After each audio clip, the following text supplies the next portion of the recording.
तो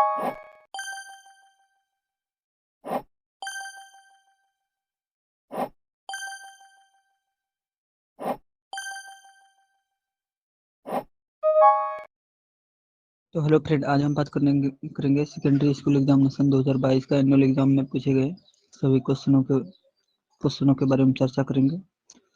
इसमें science subject लेकर के आए हैं। इसमें सबसे पहला क्वेश्चन है, दर्पण की फोकस दूरी एफ और वक्रता त्रिज्या आर में क्या संबंध है। तो दोस्तों, दर्पण की फोकस दूरी एफ बराबर वक्रता त्रिज्या में संबंध है एफ बराबर r/2, यानी कि इसका राइट आंसर हो जाएगा दोस्तों बी। समान दृष्टि के लिए स्पष्ट दृष्टि की न्यूनतम दूरी है, इसका राइट आंसर हो जाएगा दोस्तों 25 सेंटीमीटर। किसी भी व्यक्ति को स्पष्ट रूप से किसी भी चीज को देखने के लिए न्यूनतम दूरी 25 सेंटीमीटर रहना आवश्यक है। श्वेत प्रकाश का कौन सा रंग किसी प्रिज्म से गुजरने के पश्चात सबसे कम झुकता है।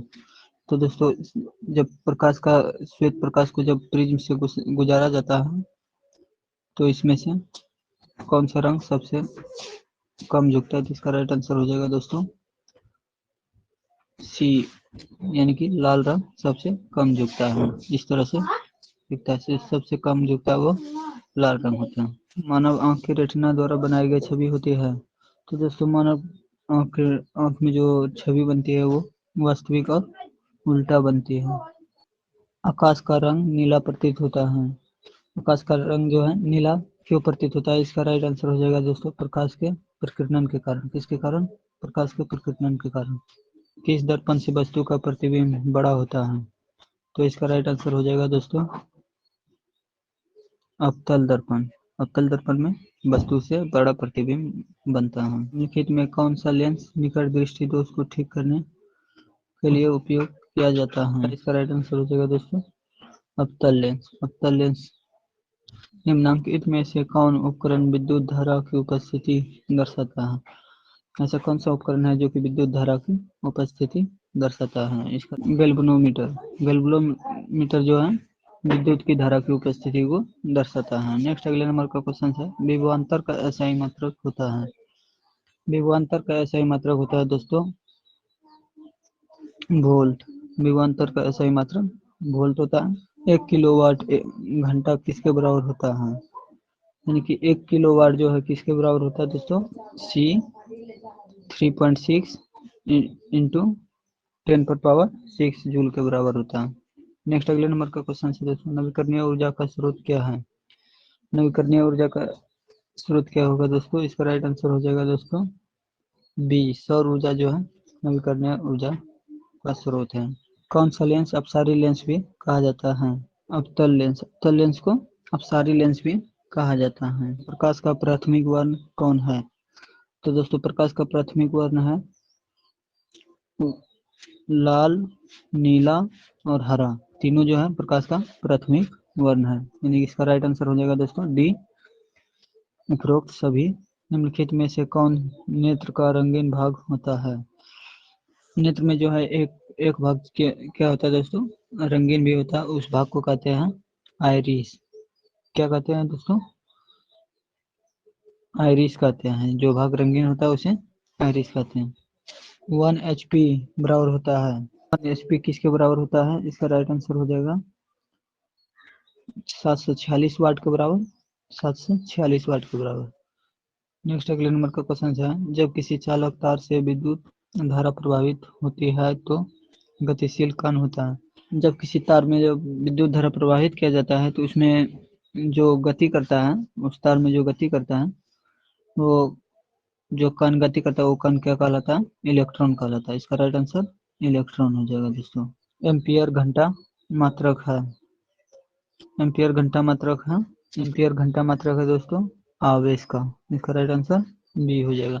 नेक्स्ट अगले नंबर का क्वेश्चन है, निम्नलिखित में कौन सा मात्रक वाट के बराबर है।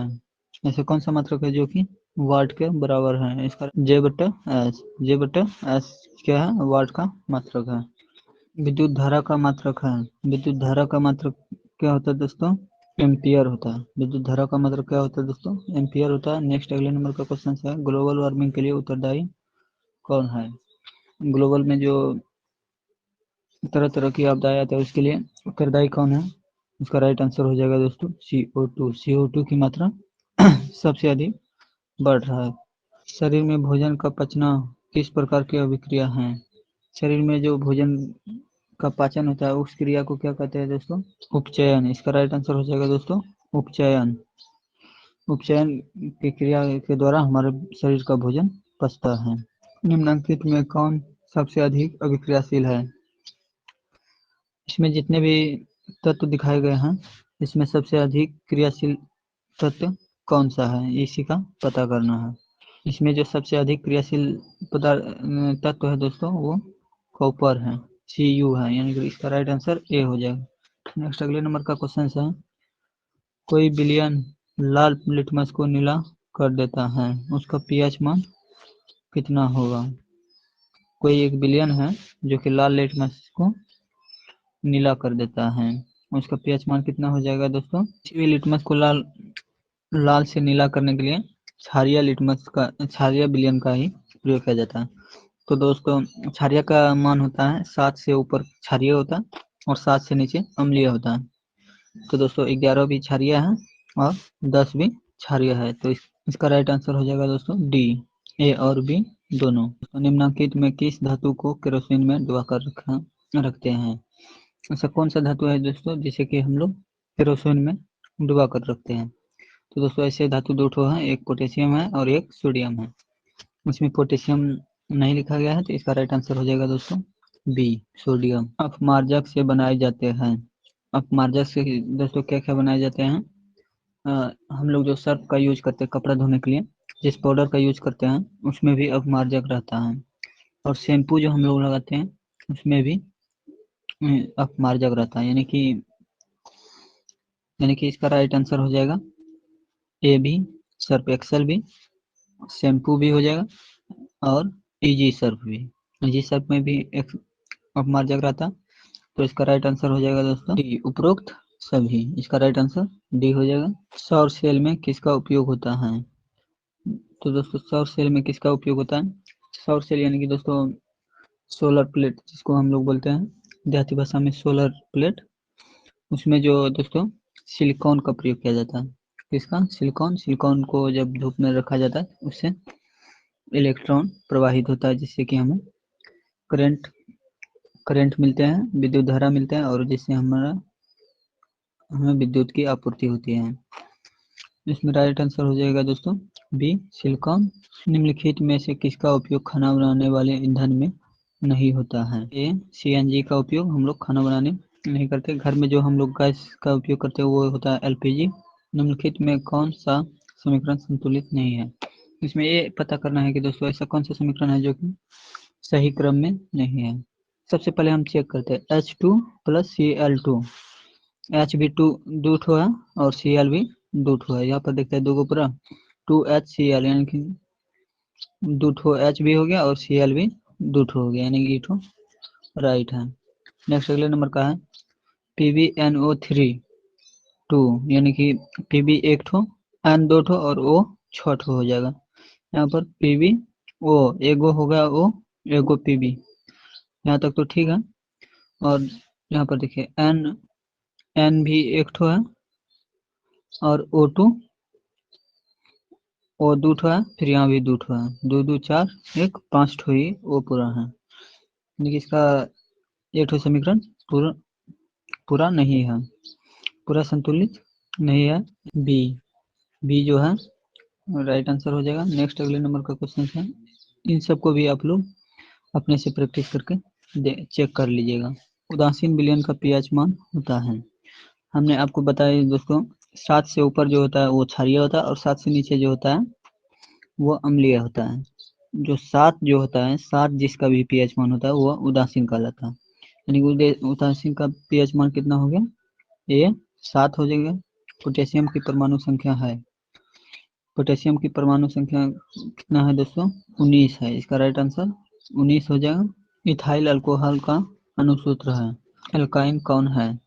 इसमें से कौन जो है एल्काइन का सूत्र है? C2H2। C2H2 क्या है दोस्तों? एल्काइन है। चीनी का रासायनिक सूत्र की है क्या है? B, C12H22 CO11।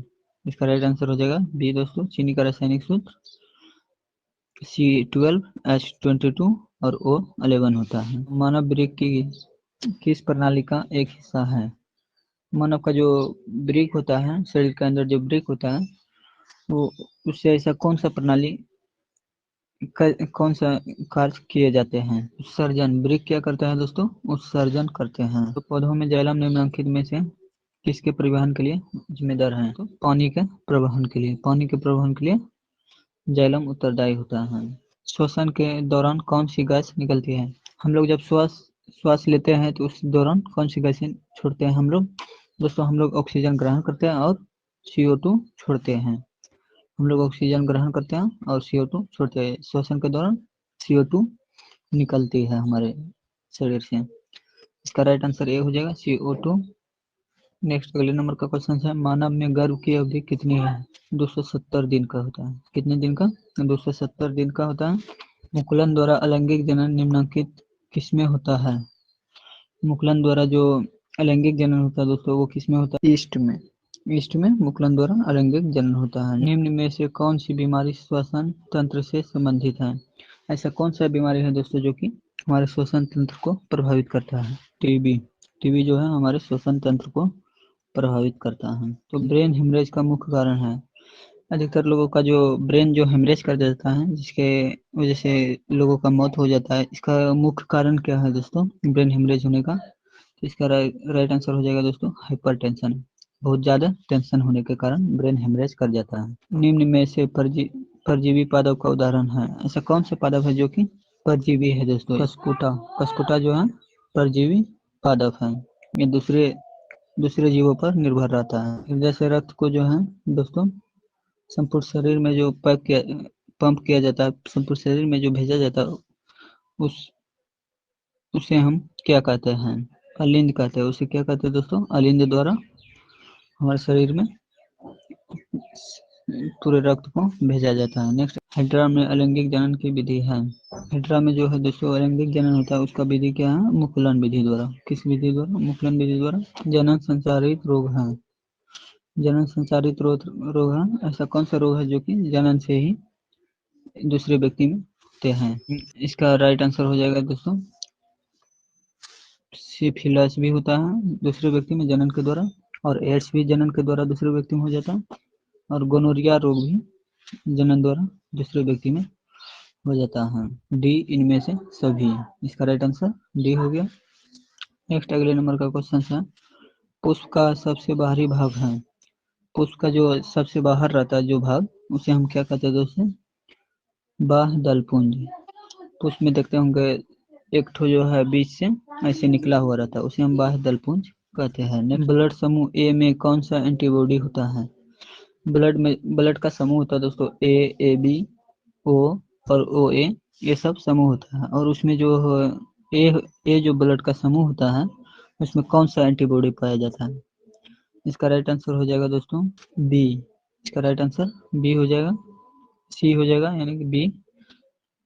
रक्त समूह ए में बी एंटीबॉडी पाया जाता है। नेक्स्ट, पादप वृद्धि हार्मोन है? ऐसा कौन सा हार्मोन है जिससे कि पादप का वृद्धि होता है? जिब्रेलिन। जिब्रेलिन ऐसा हार्मोन है दोस्तों जो कि पादप की वृद्धि में मदद करता है।